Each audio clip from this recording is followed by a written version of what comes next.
Welcome to Kenton's videos. Enjoy the video. You start by importing your clip into Final Cut Pro and dropping it on the timeline. Use a clear foreground subject to make masking easier.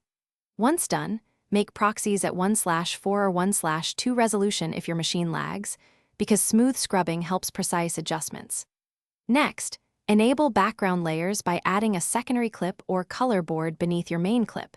This gives you immediate visual feedback while you key or mask. Now you're set to isolate the subject.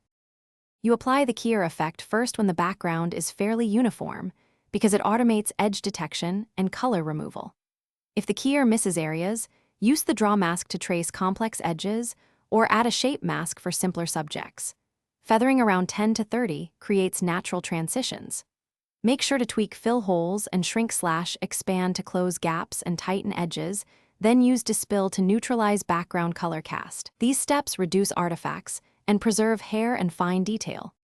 You finalize by placing your chosen background under the keyed layer and adjusting color and blur so the subject feels integrated.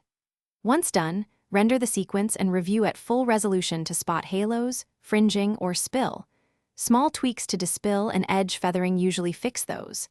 If edges still look wrong, try a second pass.